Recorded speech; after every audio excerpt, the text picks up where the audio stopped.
तारीख की सबसे पुरस्कार रानी बिल्कीस का जिक्र कुरान में भी मिलता है। वो हजरत सुलेमान अलैहिस्सलाम की बीवी थी।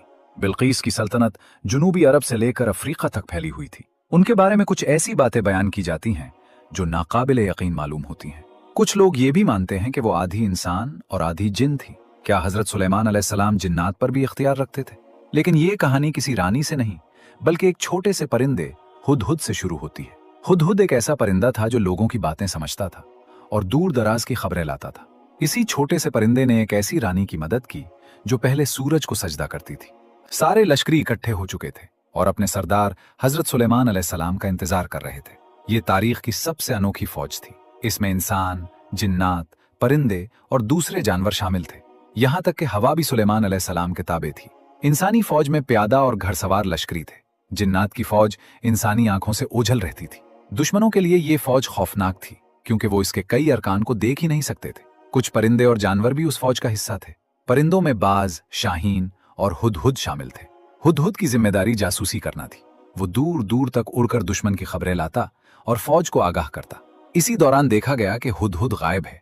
जब हजरत सुलेमान अलैहिस्सलाम आए तो उन्होंने भी हुदहुद की गैर मौजूदगी महसूस की।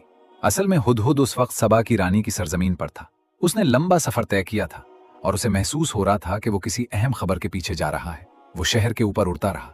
ऐसा लग रहा था जैसे लोग किसी बड़े इज्तिमा या तकरीब के लिए इकट्ठे हो रहे हैं। वहां मौजूद एक और हुदहुद से उसने पूछा, ऐ खूबसूरत हुदहुद, क्या तुम मुझे बता सकती हो कि यहाँ क्या हो रहा है? दूसरे हुदहुद ने जवाब दिया, लोग रानी सबा से मिलने जा रहे हैं। वो एक तकरीब करने वाले हैं जिसमें सब सूरज को सजदा करेंगे। हजरत सुलेमान अलैहिस्सलाम के जासूस परिंदे को यकीन हो गया कि उसका शक दुरुस्त था। उसने पहले पहरेदारों को देखा कि वो सबा की रानी के इंतजार में खड़े हैं। फिर उसने देखा कि रानी महल से बाहर आई। उसने अपने हाथ उठाए और सूरज को सजदा किया और उसके साथ सब लोग झुक गए। हुदहुद ने यह सब देखा और सोचने लगा कि हजरत सुलेमान अलैहिस्सलाम इस खबर पर क्या रद्द अमल देंगे। वो फौरन वापस रवाना हुआ। कई दिन की थका देने वाली परवाज के बाद वो वहां पहुंचा जहां फौज इकट्ठी थी। सारे परिंदों ने उसे घेर लिया। एक छोटी चिड़िया ने गुस्से से कहा, तुम कहां थे? हमारे सरदार हजरत सुलेमान अलैहिस्सलाम तुम्हारी गैर हाजिरी से नाराज हैं। हुदहुद ने सोचा कि उसे फौरन हजरत सुलेमान अलैहिस्सलाम से मिलना चाहिए।